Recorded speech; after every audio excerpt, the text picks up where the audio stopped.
I'm really fascinated with people's tendency to self-destruct. Right. Self-sabotage. I'm just fascinated by that. And we all seem to do it in one way or another.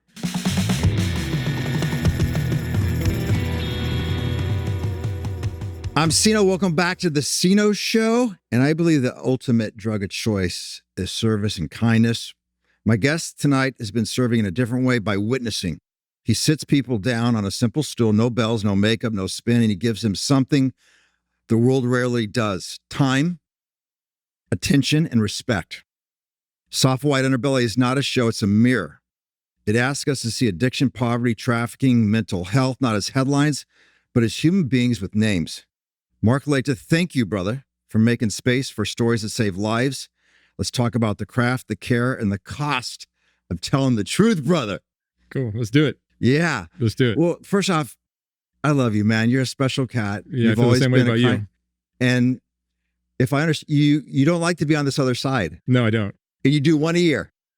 I told Seano I do one of these a year. And I'm okay. And I actually did one like beginning of the year, like January. So here we are, end of the year. So I'm doing two technically this year, but just not your thing.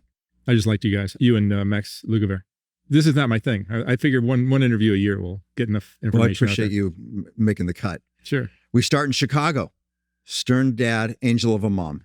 Exactly. Yeah. You did some homework. I did my homework, brother. Yeah. My mom is who really kind of molded me and saved me. But my dad did a big thing too. My dad was great. You know, given the childhood that he came from, you have to consider that.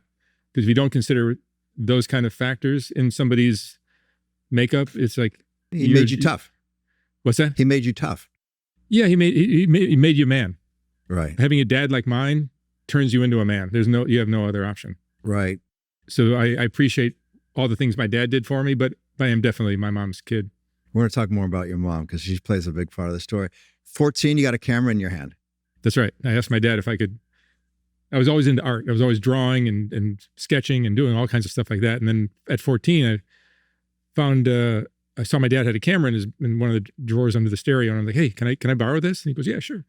And I fell in love with it instantly because photography was this hybrid of art and science.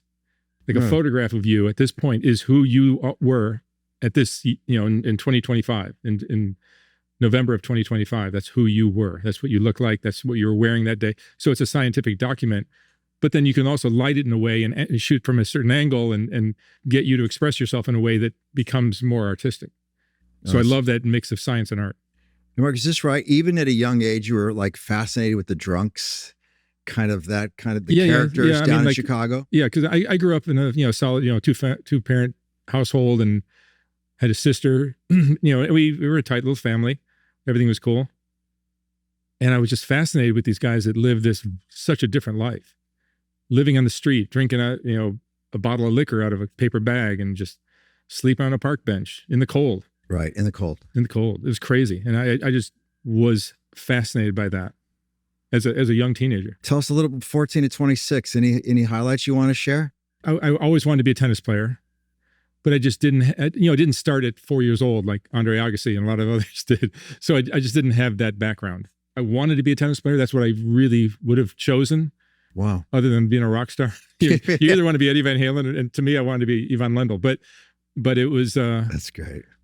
The truth was, I would come home after losing the first round of every tournament going, thank God I'm good at something else. I'd say that every single tournament. And what that was art or photography. Oh, that was your real It just came to me. It's like natural. Like I don't have to try in order to create beautiful photography. It just flows out of you. Yeah, well, okay. I don't have to think about it. It just... So let's just say on photography, because I love photography, who are your biggest influences? I'll say people like Irving Penn and Richard Avedon, which is what every photographer of my generation would say, but really Dennis Menarche. Dennis Menarche was a photographer in Chicago who shot advertising, but he also did a lot of personal work. And I kind of molded my career after that, whereas my personal work was as important or even more important perhaps than my advertising work. But the advertising work pays the bills. Photography has changed so much now. It's tragic how it's no longer what it was. Photography used to be a photograph of whatever, of this building, of you, of the beach or whatever is a document of what that is. Now it's like everything's manipulated and retouched, and it's just. But I actually feel your show, buddy, and the portraits you take are a great extension of all the people you mentioned, though. Yeah, well, see, what I'm trying to do, like, because I worked in advertising, it became more just modified and manipulated and retouched and perfected. I got sick of the slickness of it all. Everything was so perfected and beautified, and everything was better than life. Right. Whatever you're shooting, a person or a product or whatever, a car, everything just looked so magnificently beautiful. And if you do that for that's your existence, is creating that, it just eventually you get sick of it at some point, and you just want something real and honest, right, and raw. And that's where this kind of came from. Soft White Underbelly came from just a reaction to that slickness of advertising. But one of the things I admire about you, man, is your tenacity. Yeah. And it's really something. But I don't give up. You just all of a sudden didn't become like this successful photographer. You came out here. If I remember the story correctly, it was not easy. A girl like broke your heart. You were in despair, and your sister gave you some savvy advice. My sister, who's probably the smartest person I know, super bright woman, and 5 years older than me. I was just heartbroken over my first love, and it fell apart, and I just couldn't even get off the bed, and I was just crushed. 26 years old, 27, and I remember my sister just saying, and I had long hair, long blonde hair, and it was like I looked like a beach bum, even though I was a kid from Chicago, had nothing to do with the beach, but I didn't look like a professional anything. I looked like a Venice beach bum maybe, and my sister said, I was talking with her on the phone, and she said, there's something really attractive about a successful man. And to hear that from a woman that you really respect, which is my sister, it really just hit me hard. Well, of course. And how the fuck am I going to become successful with hair down to my ass and dressed in jeans with holes in them? And like, I just don't look like a professional anything. And I cut off my hair, probably to about a length like it is now, or maybe even shorter. And I started wearing like suits, probably not ties too often, but suits, which for LA was probably like a lot of art directors and a lot of people in the advertising industry would be like, why is this kid dressed like this? But I just didn't give a shit. I'm a nonconformist, and I always do things like, if everybody's doing something, I always kind of do the opposite. And you got some small little campaigns, right, in the beginning? Yeah, I guess a few small ones, but the first thing that really helped me was I got this regional Pepsi work from Tracy Locke. And that really kind of helped me open some doors. The thing with advertising, probably the thing with a lot of things, whether it's even social media or anything, the more successful you are, the more successful you are. The more successful you are, the more successful you are. Meaning, like, the more you work, the more you work. Like in advertising, because I was doing all this Pepsi work, art directors talk, and somebody was talking to their friend who works at another agency. Who you guys been shooting with? Oh, we shoot with Mark Laita. He's doing and then I'd get work from that other guy, and then it just spread like wildfire. And then eventually I started winning some awards and things like that, and then it just blew up. And then you did some of those iconic Apple ads, which and then I started doing Apple. And when Steve Jobs came back to Apple, right when he came back, I started doing all the Apple work, and that lasted for at least 10 years. Right. And pretty much everything they shot from about 99 until almost everything they shot from 99 until 2010. Right. I did. Top of the game. And then the fact that you're shooting Apple, opens. It's just, you don't have to open doors. That's like it. People just fly out from all over and just say, "We want you to shoot with us." And you were How busy. much? You were just all the time jamming around. Yeah, it was awesome. And then it was everything I wanted. That was my dream, is to be successful at advertising. And you were. Yeah, I became like the top of the. You became a what? I became like the top of the king of the hill. Yeah. It was awesome. And then a lot of things changed. The market changed. Industry. Your mother passed. You got a divorce. Yeah, the industry changed. Industry changed, so right? I no longer had this, stronghold on advertising work, because digital media and the internet and just technology, digital photography, it just turned everything on its head. And they no longer needed the most expensive photographer or the best photographer in the world. They just need somebody who's good enough to, because it's just going to be on a website. People are going to look at it on their phones. It's going to be this big. It really doesn't matter anymore. So quality was not, what everyone was looking for. And you burn out, right? I was also burnt out too. Burnt out, but I mean, the passing of your mom, going through divorce, right? Yep. And you always had the studio downtown, though, right? I didn't always have it, but for a lot of the time when I was doing advertising, I had a studio here in Culver City, on Main Street in Culver City, and I would sneak away, like on a slow day. I would just go to I had a studio down on Skid Row, which was crazy. It's just Right. crazy that anyone would even do this. And I had a studio right in the heart of Skid Row, and all these drug addicts, gang members, prostitutes, transgender, everything, homeless, derelicts, every ne'er-do-well. Back then, what was the attraction? What was it? Same thing as the drunks in Chicago. I just find these lifestyles fascinating. I've never done drugs. I never smoked pot. Yeah, you're pretty straight. I've never done anything. Right. I'm a square that way. So to me, it's like if the fact that you're going to do this and let it unravel your life, which is what it seems to do almost 100% of the time.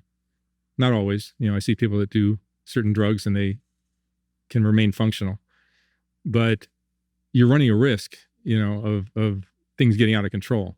Real fast. I'm really fascinated with people's tendency to self-destruct.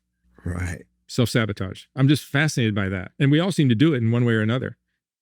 And so, that fascinates you're this very tall white boy. Yeah. In one of the most dangerous parts of the world.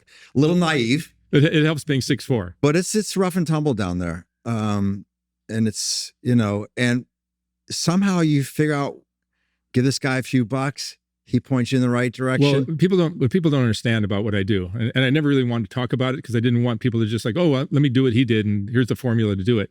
But now that I've been doing it so long, and it's like I'm pretty established, I'm probably going to be more open about how I did it.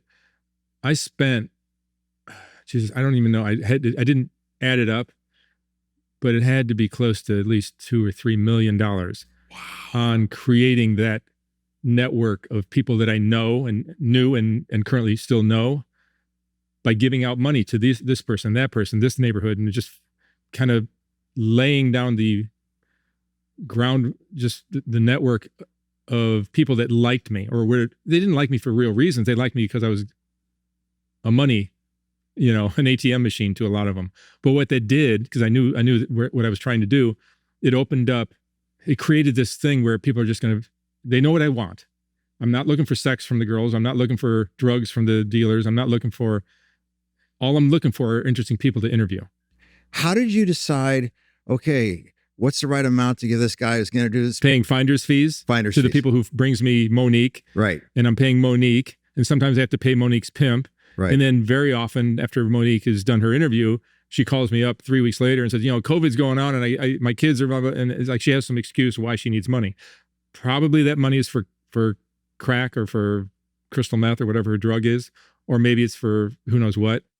But sometimes I'll give it to them because I know that greases the wheels, right, and keeps everything flowing. And to this day, I still get calls every day from people like, "Hey, I got somebody for you." I'm like, and I'll send me a video, let me talk to them on the phone, or send me some photos at least, and then I'll see if I'm interested. So when did it? And every day I get 1,000 people. Right. Wow. And I pick out the gems. It's really just curating. That's interesting. Yeah, I've been approached by tens of thousands, but I've interviewed 10,000 people, roughly, and I've only used about 2,500. That's amazing. So I'm curating. I'm taking from all these interviews. I'll pick the best ones. But walk the audience, Mark, through when. But I have to pay everybody. Right. Like everybody. I mean, now it's changed because now my channel has gotten so big that people will come to me and they're not coming out for money. They're coming out for the exposure that a YouTube and a Facebook. I get like 7 million on Facebook. I get 6.7 million on YouTube. So that alone, that gets you some cachet, and sure, that's a commodity now in our your show. In our new culture. It's a very popular show. Yeah, so people like that. People want to just be on the show. Why do people trust you? I don't know, but I've always had this. I think, I was doing portraits in New York once with my assistant Axel, and I was shooting all kinds of people, just kind of like what I'm doing now. But in New York, it was a wider mix. People that have respectable jobs, bankers, all kinds of people, as well as homeless people, and everything in the middle. I was there for a week or so, and just shooting all kinds of people on the street. And New York, in Manhattan, there's all these really beautiful women. Some of them are models with Ford, Wilhelmina, or Elite, whatever, and they're beautiful women. And I would photograph all kinds of people, but the really beautiful, really attractive women would come up to the 6th floor where the studio was with these two guys. Like, no woman should do that. But they would do it. They would all say yes. And Axel and I were like saying to each other, why are they saying yes? You would think they would just say no, thank you, and walk away. But they come up. And I think what it is, this is what I don't know for sure, but I think what it is I believe in what I'm doing. I know I'm not there to get their phone number or get anything from them. All I want to do is photograph them. And now I'm doing interviews, but it's the same thing. And they can sense that there's nothing, like the fact that I'm so open about it. I'm just like, I come right up to them and say, here's what I'm doing. Would you be interested in doing this? Right. They can trust me. People are in Skid Row. No one's paying attention to them. You're paying attention to them. Yeah. And that's a big deal. Whether I'm interviewing the Queen of England or the president or a crack addict or a gang member, I'm going to treat them all exactly the same. Exactly the same. Yeah, that's true. No one gets better treatment than the other. Yeah. I treat everybody exactly the same. And is that from your mom? That's from my mom. One of my favorite photographs of yours is of the Hells Angels. They're fucking incredible. But to get those, you drive out there. If I got the story right, you'll correct me. You just fucking knock on the door. Yeah, that's something you can't arrange in advance. No, I can't call up the Hells Angels. Hey, I'd like to photograph you guys next Thursday. Well, that wasn't where you could pay somebody to get. There was no entry point. No, there's no nothing. Right. All I can do is get just the fuck out. Go up there, knock on the door. 9:30 in the morning, I think it was. I knock on the door. There was a buzzer, and it takes a long time, but somebody comes down. He opens the door, and there's this just junkyard dog of a biker, just mean as fuck. And he looks at me like, what the fuck do you want? And I'm trying to explain to him, like, get the fuck out of here. And he just slams the door in my face. I'm like, all right, that's not the way it's supposed to go. But I'm really good at these situations. I wasn't always. When I first started doing Create Equal, which was the first project, it was really that's how Soft White Underbelly started. My first book, Create Equal, which came out in 2010. Please do a reprint of that. Yeah, I think Steidl is so fucking good. Steidl's going to do a reprint. Are they? Yeah, they are. Oh man, that's what I heard. Yeah, I'm really proud of that book. But when I first started Create Equal, you get better at doing anything, whether it's public speaking or playing tennis or whatever. You get better after time. But I'm very shy, so I don't like being on camera. I don't like being forced to do anything other than just leave me alone. So this project forced me to go up to strangers. I remember the first trip I took was in Vegas, and I'm going up to somebody in a casino. There was a character that I saw that looked interesting. I said, "Hey, let me just ask him if he'd let me photograph him." And you were terrified? Terrified. Oh man. Oh, it was so hard for me because I'm bothering this guy. He's having a good time. He's gambling. He's doing his thing. He's with his wife. I wanted to photograph him and drag him up to my hotel room where I had a suite. I had a little studio set up in the suite. And I dragged him up there and I photographed him. It's like, God, that was such an imposition. I felt like such an imposition on him. And I hated doing that to him. But I said, if I'm going to ever do this, I'm going to have to just get over this. And I kept trying. And then by the time I did the Hells Angels, which was much later in that project, it was a 10-year project. I could walk up to their door, just knock on it, get totally rejected, just get the fuck out of here. I went across the street. After they slammed the door on me, there's a Mexican restaurant serving breakfast. The same day? That just an hour, like 20 minutes later, right. The place opened up and I got breakfast for a bunch of guys. I don't know how many there were. I come back, I knock on the door again. He opens the door again. I said, look, I brought you guys breakfast. And you love that. And that opened the door. That got me in there. They started eating and we talked and I told them what I wanted to do. And they're like, really all I'm doing is honoring people. Exactly. That's all I'm doing. I'm just here to honor you. I'm not here to make fun of you. I'm not here to do anything negative. And I think people can sense that. But this is what I love about you, man. This is what made you think, okay, these guys just told me to fuck off. Yeah. I'm going to go across the street and get some breakfast and come back. How did that happen for you? It's a belief in what you're doing. Okay, talk more about that. Because I think one of the most important things an artist or anybody, a lawyer, a cook, anything, a parent, anything needs is to believe in what you're doing. Because I don't know that I'm a better photographer than anybody else, but because I believe in what I'm doing, I'm willing to give it my all and more. And even if you fail, you're going to just bounce right back and try again because I believe in what I'm doing. So if I believe in what I'm doing, I'll be persistent as a motherfucker. Right. Yeah. Right on. And I'll just keep trying until I succeed. I want to, oh man, so much. I want to jump. You take two artists. One is somebody who really believes in themselves, and another one is somebody who just doesn't know that they're good enough or don't have the confidence in themselves. I can tell you which one's going to succeed. But I think that's a great story because you started out being terrified of asking a guy in a casino and you worked your way up and you went against your fear. Yeah. And now you're knocking on the doors of Hells Angels. No, that's the key. That is the key. Probably the most famous one you've ever done is the people in the Appalachians, right? Of the videos I've shot? Yeah, Yes. the Whitaker family. The Whitaker family. In Odd, West Virginia. Once again, asking for a police officer hip sheet of this family, Yeah, right? yeah. Right? I met him in a... Can you tell that story? Then I want to tell something of what I think so valuable. Yeah, so again, Axel and I, my assistant, we were in western West Virginia. Super redneck, super backwoods, hillbilly as can be. You won't Beautiful find... country, though. Beautiful. Right? One of the most beautiful parts of the U.S. Eastern Kentucky and western West Virginia are some of the most beautiful spots in the U.S. But you want to see hillbillies, that's the place to go. Better than Alabama, better than anywhere. The real deal hillbillies. Oh, they're just, it's thick there. And we're just driving around hoping to make some connection, look for something. And we're at a truck stop in this, or gas station, I can't remember. I think it was a gas station. And there was a cop inside. And I know cops know the area know much better everybody. than some city slicker from LA or Chicago. So I approached him, told him what I'm doing. He goes, "Oh yeah, I could show you some really great people." I'm like, "That would be great." I figured he's working all day. He says, "Well, I get off at 3:00. Meet me here at 3:00 and I'll show you some stuff that'll blow you away." So we waste a few hours and we meet him there at 3:00. Make a long story short, he took us to the Whitakers eventually. And he goes, "You got a video camera?" I go, "No, I don't have a video camera." And he got really pissed that we didn't have video camera. This is when I was doing Create Equal, which is only photography, no video. He was really bummed out that I didn't have video. And we go there, and we're going down this dirt road, just winding through the woods. And we come around this bend, and there's these two shacks. They look like dilapidated shacks. And there's people just rummaging around like wild dogs. And they're all like, their eyes are going off in different directions. No one's got any teeth. One guy's actually making dog sounds. Yeah, one guy's barking. He's barking. Yeah, one's barking. You can't distinguish the dog from his. And if you talk to him, he would just run off. Or not him. Yeah. No, that was Ray. You talk to him, and he would just go running off and go kick a metal garbage can. And his pants would fall around the ankles as he ran away. His pants would fall to his ankles, and he'd be shuffling off to go kick a garbage can. And that was how we interacted. It was so hard to photograph them. Right. Why? They were just so wild. They were like getting three dogs to there were three brothers. And it was Timmy and Ray and Freddie.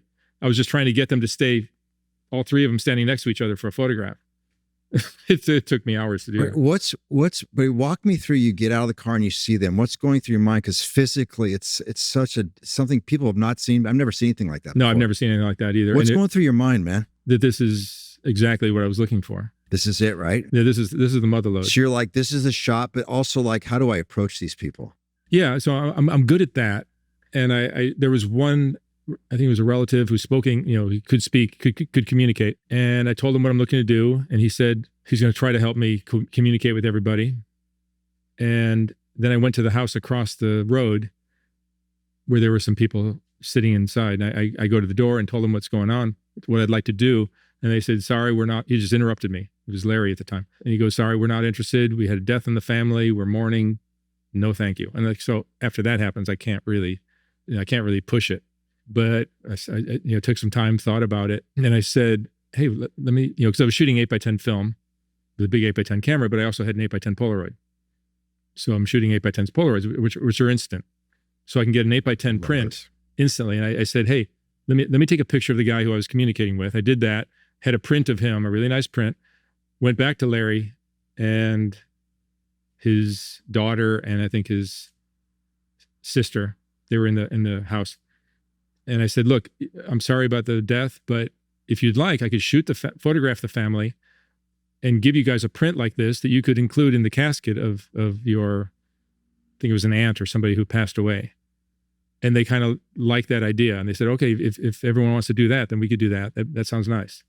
So that's how I was able to photograph everyone. Wow. Once again, getting breakfast for the Hells Angels. Yeah, on your feet. That was genius. It was thinking fast. Yeah, you got to think fast. I'm good at that. You have small windows. Well, that's what you learn with age. Like I couldn't have done this in my 20s or even maybe 30s. I don't know. But as you get older, you develop the confidence in knowing that I can handle whatever comes my way. Don't know what's going to come. Have no idea what's coming around the corner, but whatever it is, I'll be able to figure it out really quickly.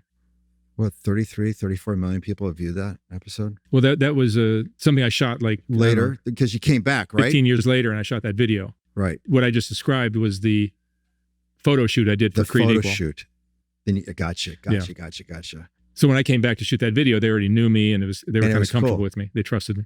So how did the show develop? So we talked about this earlier. Advertising kind of imploded, and I just got out. And I was just going to kind of like retire, I guess. I don't know what I'm going to do. I'm not going to do advertising. I've never done anything else. It's all I've done since I was a teenager. So I didn't know how I'd spend my time or make money or do anything. I just figured I'd become like not sell real estate, but like, buy some real estate and make money and do that. I didn't know what I would be doing. I decided like, that doesn't occupy enough of my time. Like I stay busy. So I decided, when I was doing those portraits that I described, when I had my advertising studio, I had a studio in Skid Row, and I was doing these portraits down there, and I started doing interviews at some point, but I never did anything with them. So here it is, 9 years later, I'm out of advertising, and I just decided like, let me just start doing that again. I'll get another studio down on Skid Row, which I did. And I started just photographing people and doing these video interviews. And I started posting them on YouTube, because that's the only place you could post a video at the time. And just to put them on, just to show people your art? I swear I didn't think more than 10 or 15 people are going to watch this shit, because it's so dark and so weird and different. I knew it wasn't going to be a big hit. I guaranteed I knew that. And I started posting them, and they started taking off. They started growing quickly. And within a year, I had 1 million subscribers. Within a year? Actually, I think it was within like 8 months, I had 1 million subscribers. Wow. I think it was like December or January, I had 1 million. And I started in April. Wow. Of the previous year. And that was even before the Whitakers. That was years before the Whitakers. What's your head like during that time? Were you happy? Were you lonely? Were you when I'm creating, I'm happy. When are you not happy? Simple as that. When are you not happy? When I stop creating. When you stop creating. That's when I ended up. So you got to stay. Is that why you stay on the move all the time? Yeah, and that's why I ended up getting a divorce, because I had stopped creating for a while. After Create Equal came out, I was just thinking that was going to bust my career wide open, and it kind of didn't.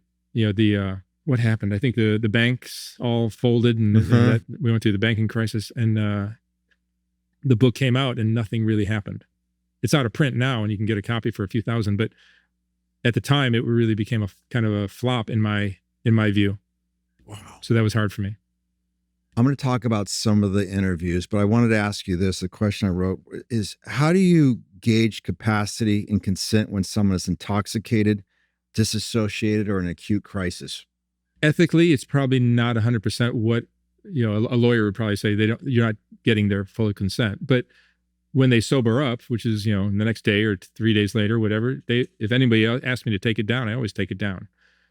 But the truth is, they are looking for the money, and I give them money for these interviews. And my motive for these is not to take advantage of people or exploit them.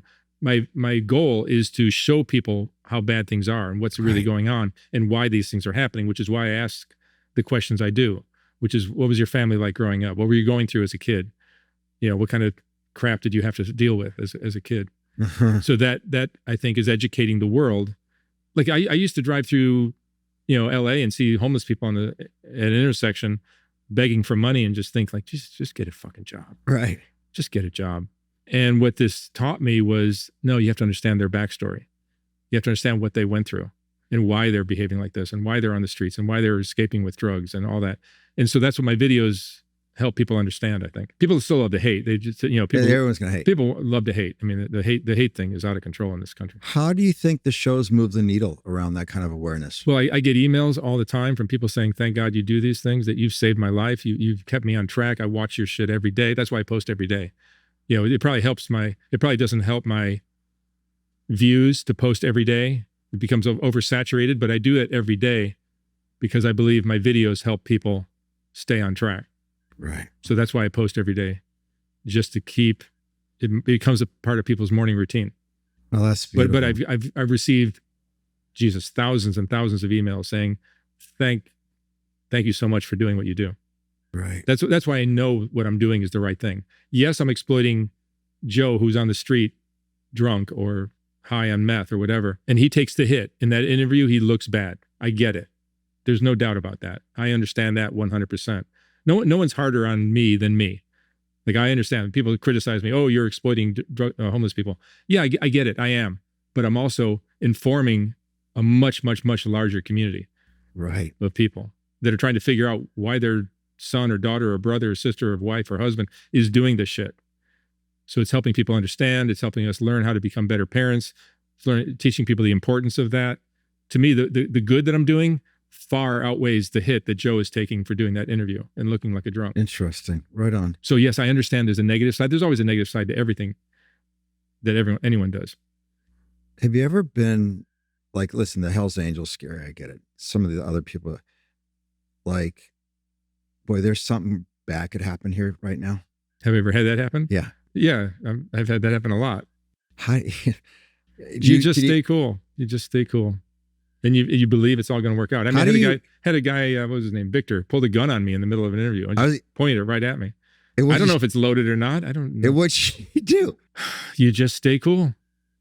I just stayed cool. And how did you learn how to stay cool, man? I don't know. As a photographer, photographers do crazy shit. Well, there's one thing about shooting a model, and there's next thing like some fucking gang members. No, shooting a model is like that's not dangerous. Shooting a model's for sissies. Anybody can do that. Like, I like photographing people that are just like impossible. Well, I think it's interesting because so many people that you interview are like adrenaline junkies. In some ways, you're kind of an adrenaline junkie. Oh, for sure I am. Right? For sure I am. That's what I am. Like, because my dad used to say to me, like, you don't drink, you don't smoke, you don't do drugs, you don't chase women. Like, what? You got to do something. What's your vice? My dad used to ask me this. Like, I don't know. I didn't seem to have anything, but I think I do. It's that adrenaline of doing work that is just like really compelling. I don't think you know this about me, but I don't do it so much anymore because I actually got scared. And the world's different, but I was well known for finding athletes, entertainers who were hiding out in dangerous situations. They'd been on a run, prostitutes, the clock's going, blah, blah, blah. And I would find them somehow and get them out and do a version of what you, but I'm rescuing people. Oh, I see. Cool. Okay. And there's an art to it. And I'll just tell you one quick story here because I think you'll appreciate this because junkies will lie. And I get a call saying, I need your help, right? I got to pay these guys money. Well, I also know that they might be bullshitting and just because blah, blah, blah, you get it. I actually figured it was credible. This guy was trying to beat these girls on their money. I fly out to Oakland. I know kind of who the people are. I have some love out in Oakland. And I go in there and the guy's been beaten up. There's 3 girls in panties with a pipe. Guy, big brother with a gun. He's in duct tape.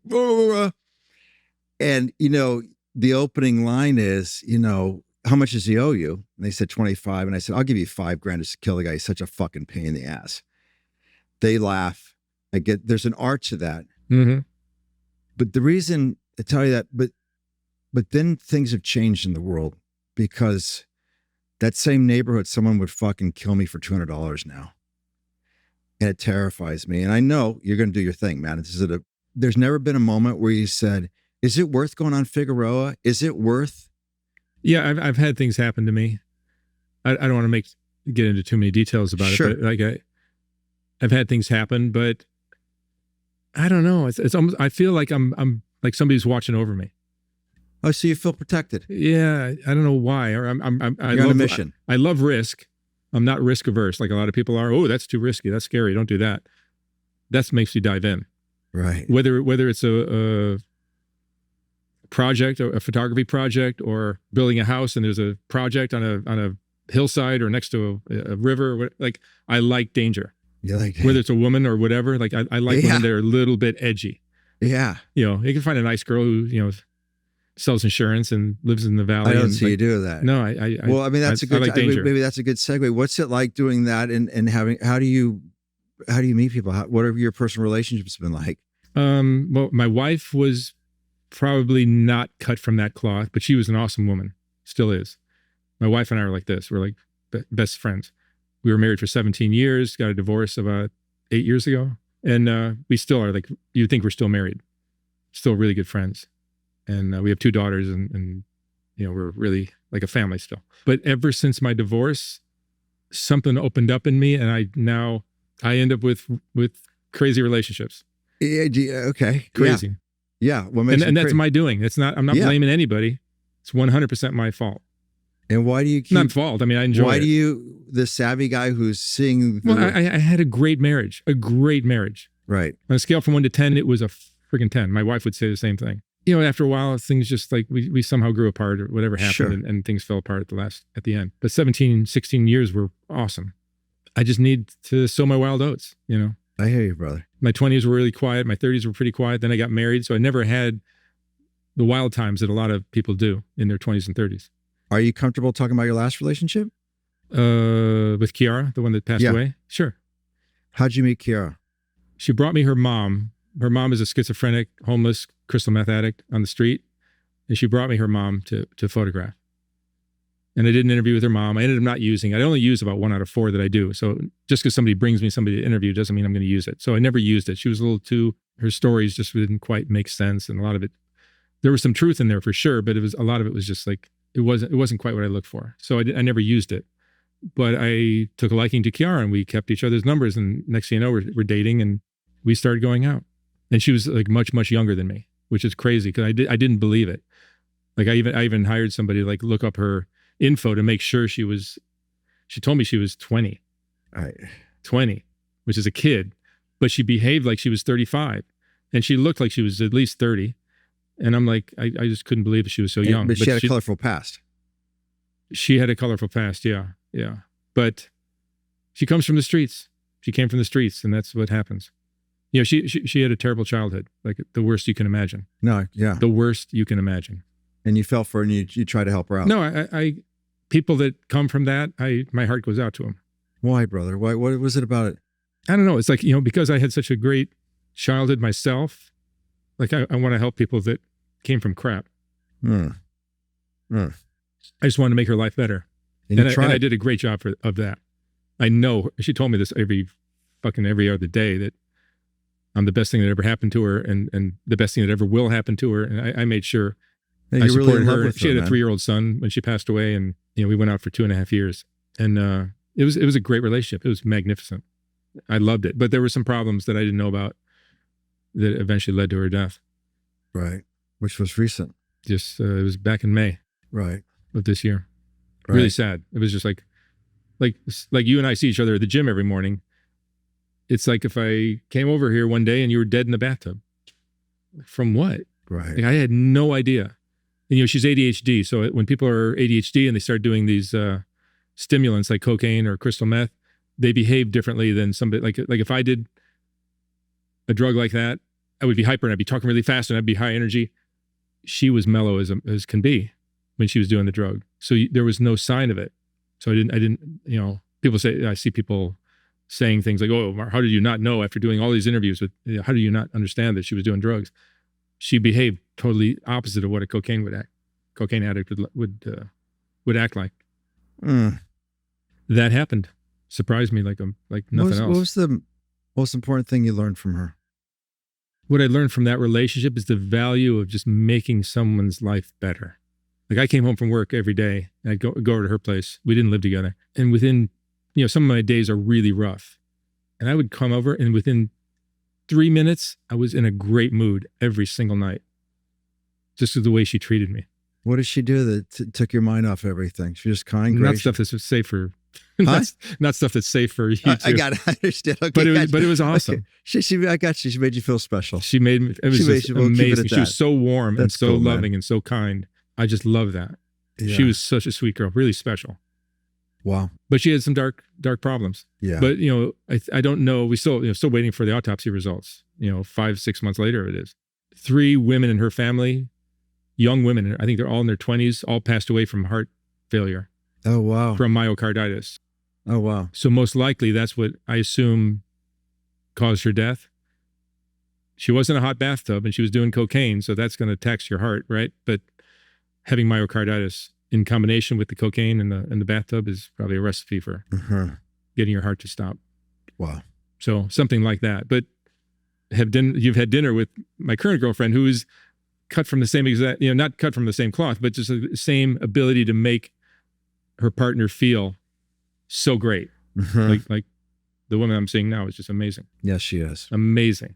I hope you guys have a long run together. Yeah, it's been the most fun I've ever had in a relationship. Why is that? Because she's just so full of energy and love and just a dynamite woman. How does this? I watch. I have a knack for finding really great women. Huh? Yeah, I mean it's complete. Yeah, it's interesting, man. Yeah, you have to be selective. You have to be selective. You can't just like, oh yeah, she's cute, I'll take. You have to be super selective. You know, I watch you sometimes, man, and I think I'm like, is he like angry? Like, what's going on with him? When at the gym? No, not at the gym. I mean, I just see you. I obviously I see you at the gym, but like, does this everything you do make it corrupt your mind sometimes? Are you hardened now? All the rough things I see. I don't think. I mean, it must on some level, but I'm still like warm with my family and my kids and my friends. I still like to joke around all the time. Like I have a great time with, the woman that I'm with. Like I don't think it's changed who I am, but at some point you do change from whatever you're doing. And I know that there are things I've learned about these kind of people that are in the streets that you can't trust everything they do and say. Their motives are questionable, and I'd become a little more streetwise. Right. So that certainly has happened, but I'm not sitting there absorbing. Like, I get criticized sometimes. Like, she told you she had 3 kids, and then 5 minutes later you're asking her how many kids she has.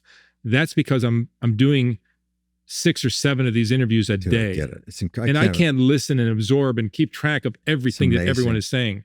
So the way I do it is I pay attention the way I did when I was in high school, which is really barely hanging on. I'm listening to you. I'm getting your story, but I'm not getting every detail. If I did, I would have quit 2 years into it. Right. So here I am 7 years into it, 10,000 interviews. The way I'm able to do that is by not paying attention to every detail of every story. I'm just kind of like coasting through, and I hear your story. I get it, but I'm not, my mind would be over. Interesting. So I got it. My phone is already full up with phone numbers that I can only imagine. Yeah, it's crazy. I love stories. I love people's stories. That's what I do for a living. Yeah, you're a great storyteller. You just did a talk with me just recently. That was incredible. That was great. You did a great job. And you get front row access to amazing stories. Amazing ones, yeah. Like I wrote down some of these people. Like I would love to go to what's the pimp's ball? What's it called? The players ball. The players ball. Yeah, I went to one. Is that in Atlanta? The one I went to was in Atlanta. There's the Bishop Don Magic Juan is having. I think he was the one who started it, I believe, and he's having his final one this December. His birthday is like December 4th, I think. He's having his final one this December in Chicago, and he invited me to that. You're like a welcome guest there. Well, I might just go. What is it like? Do you photograph people there, or are you just there more as just to say thank you? I would go there and just hope to meet people, and then I would fly them out to LA to do an interview, or maybe I'd do interviews in Chicago when I was there, perhaps. Fascinating, right? To me, I love that. I love that culture. Like the old pimps, not the new age pimps. People love to hate pimps. I don't like the new age pimps, but I love the old age pimps. Yeah. The 70s, 80s pimps are just fucking magnificent. And they operate in a way that is so foreign to guys like you and me, especially white guys from the Midwest or whatever. They're just different. Yeah. Because the pimp culture in Chicago is really strong. Mm-hmm. But I grew up in Chicago and like I grew up totally different. I would just love to meet these guys. And that's what these projects have given me the ability to do. Because it gives you entry to meet people that no one. I mean, right? not that the words that come out of their mouth is gospel that we should all use in our relationships, but God damn it, if there isn't great wisdom there. Right. There just is. And for the people that think it's like you're demented for thinking that, you're just closed-minded, and it's going to affect your ability to get along with. Do you remember anything they dropped on you that stuck with you? Yeah, I mean, like what did Johnny Dollar said? Go for the woman that wants you, not the one that you want. because your life is going to be miserable with the girl that you want. The one that you want is going to just walk all over you, and you're not going to be able to do anything about it because she's got you wrapped around her finger.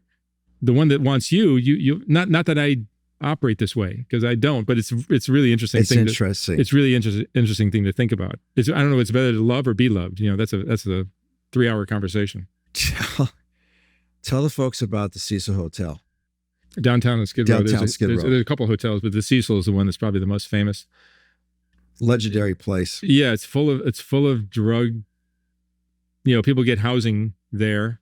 They always have. They either just barely scrape by money for a room, and I think that people are even living there long term there. But it's notorious for horrible things happening. Yeah, people jumping or being pushed off the roof. And there's a betting line at the restaurant there, yeah, right? I had heard this. I don't know for certain. Yeah, that's actually true. Is it true? That's true. Yeah, there was a chicken restaurant that's right on the corner that apparently had a glass jar, and you could place your bet, and you would pick the floor. Yeah. That the next death, and there were so many deaths that this would happen a lot. You could pick the floor that the person was going to fall out of. I fact checked that one. Yeah. Is that true? I have my resource downtown. Yeah. That's a crazy story. Yeah. People don't know the history of Skid Row. Skid Row's been there since 1870 for the railroads. Is that right? That's when it starts. A 50 square mile, ultimately Skid Row's 50 block radius is that. And it started in 1870 and kind of worked its way up. It's where it is now. And the difference, I used to speak at meetings down there, but it's lawless now. People don't understand. It's not just drunks. It's lawless. It's Mad Max. It's totally lawless there. Cops will cruise by while he's smoking crack with his buddy. Why somebody's fucking, why somebody's fencing, why somebody's dropping off dope, why someone's just handing another guy a gun and they're just going to keep There's cruising. A girl that's getting raped by a line of guys. Right. They're lined up waiting outside a tent. Yep. What are you supposed to do? Hey, you guys shouldn't be doing that. Hey, fellas, you might want to consider. Yeah, it's like, no. It's out of control. It's out of control.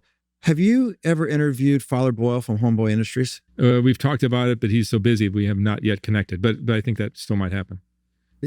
That's somebody you should interview. Just because he's the one person who's made it work. Okay. Yeah, I think it's the biggest gang intervention program in the country, and all that shit. He's done some amazing things. He's figured it out. Yeah. And because I always talk about who's going to do something. He actually did something. He's an amazing guy.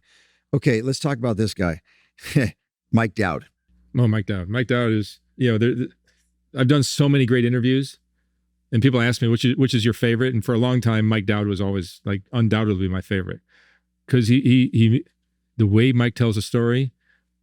I love when movies or music or whatever mixes so many different things or even an attractive woman. There's so many things going on that your brain can't soak in or comprehend everything that's going on, and it becomes overwhelming. When Mike's telling a story, it's a fascinating story. The 7-5 documentary. Tell the audience who he is. A lot of people might not know. Mike Dowd was a cop in the 75th precinct in New York City, in I guess Brooklyn, right? Or Bronx? No, Brooklyn. I think it was Brooklyn. Brooklyn. This was in the 80s when crack was just coming out. No one knew what crack was, but he was working when this happened, and they found out about this stuff, and he realized how much money was being made on the street. And he just kind of realized, man, they're paying me nothing to do this job. We're doing these busts, and there's tens of thousands of dollars just getting thrown away. So he realized there was an opportunity for him to make more money. And boy, did he. And he did. Yeah. So he made a bunch of money, but he eventually got caught. And it's an incredible documentary. Did some prison time. But they made a great documentary about it. And then he came on my channel, told the story. And the way he tells a story, injecting humor, talking about how he felt as a kid and his insecurities as a teenager growing up, and how that still played out in his life as an adult when he was a cop, and the pressure of not having enough money, and then here's this temptation of having all this money. Fascinating story. The way he told it was beautiful. Magnificent. People ask me all the time of my clients, the biggest breakthroughs, what story just cracked your fucking heart the most? There's a black woman named LaToya who's on Skid Row still to this day. I see her all the time, and I'll slip her $20 or whatever.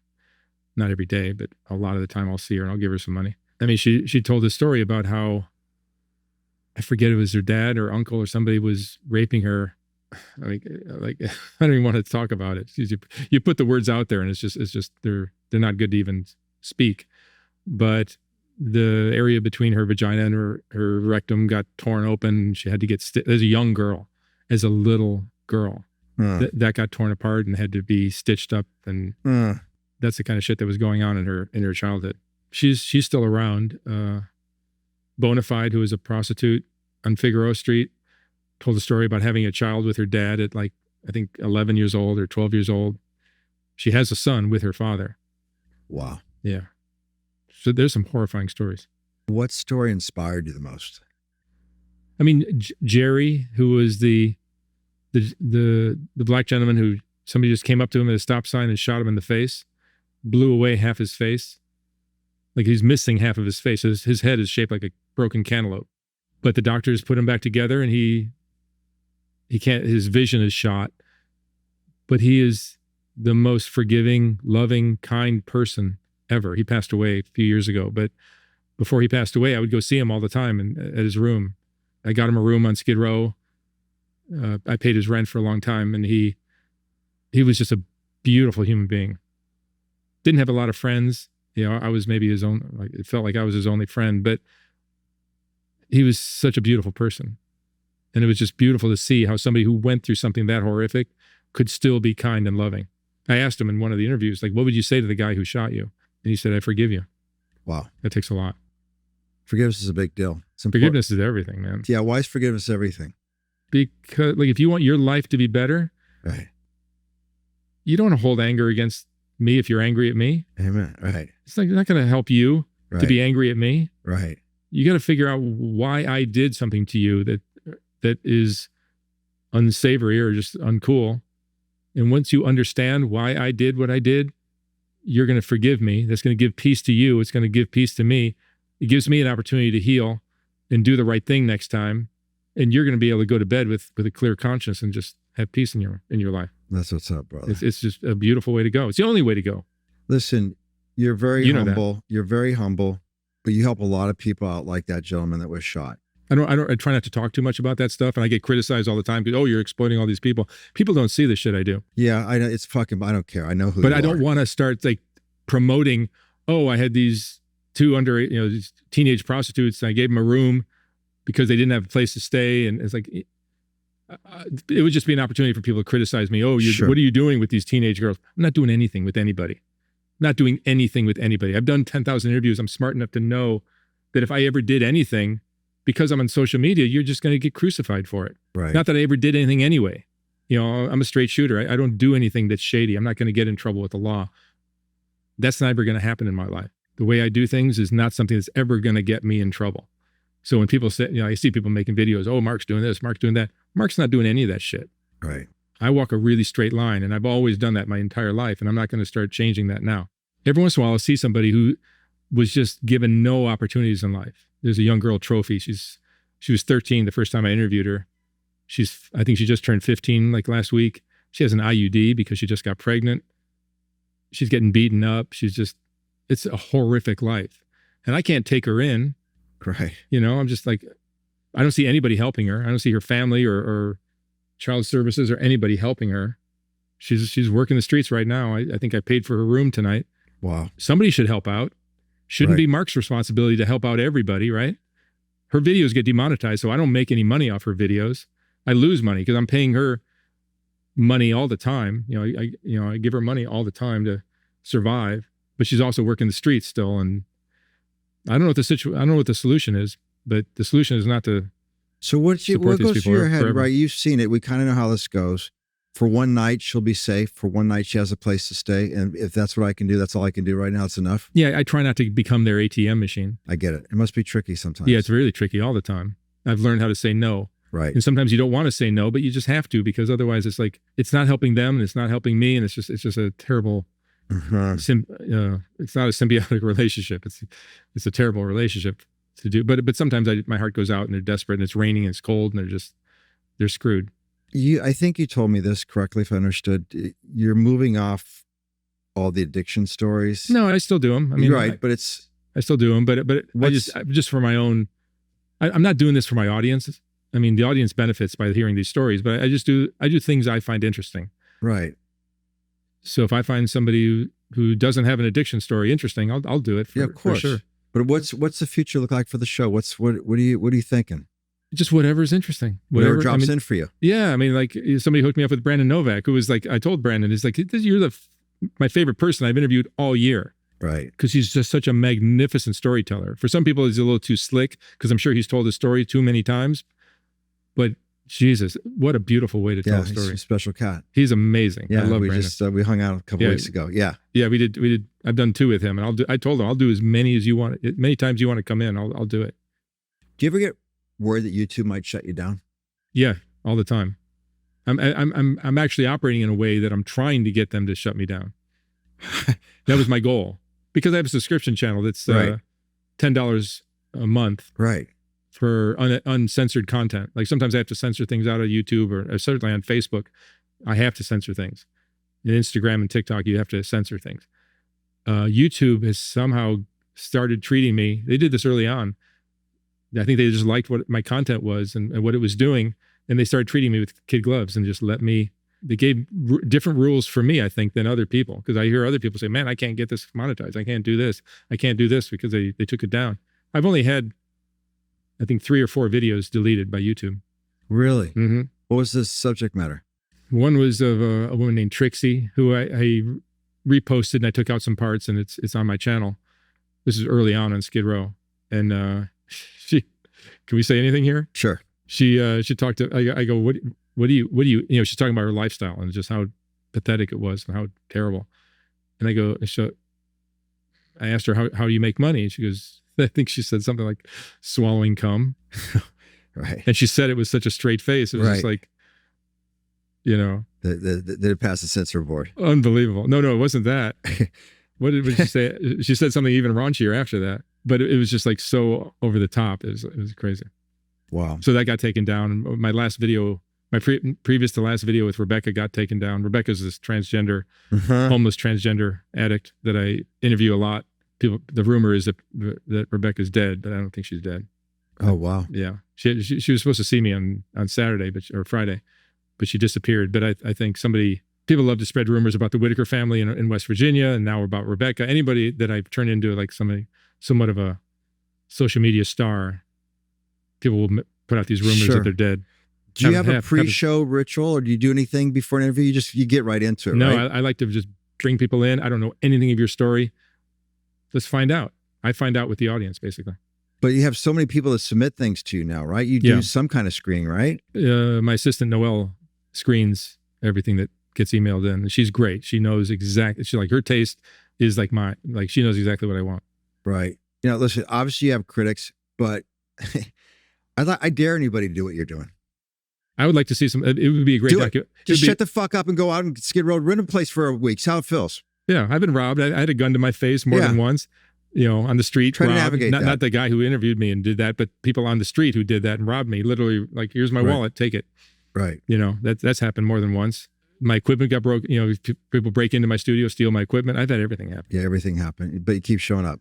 Yeah, it's like that's part of the game. I knew that was going to happen going in. If you don't know that's part of the deal. This is the deal. You're gonna get broken in. Shit's gonna happen. God's gonna Yeah. And you just keep trucking. No, that's happened more than once. More than once. I lost camera bag with $100,000 worth of equipment, uninsured. Uninsured. What was that day like? Fucked. Yeah. Just fucked. But you just carry on. I had everything replaced within like a day, pretty much. Has anything ever knocked you on your ass so bad that you needed to take a break from work? It was just like, I needed to early on when I started this project, I wasn't making any money. I didn't monetize for 3 years. The first 3 years I was doing it, I wasn't monetized. I was just doing this and spending easily $1 million a year. Wow. Think about that. So $1 million every year going out, nothing coming in. And then at the end of that is when I got robbed and lost $100,000 worth of equipment. Like, what the fuck am I doing this? Why the actual fuck am I doing this? But if you believe in what you're doing, you just carry on. You just carry on and believe there's something good is going to come of it one day.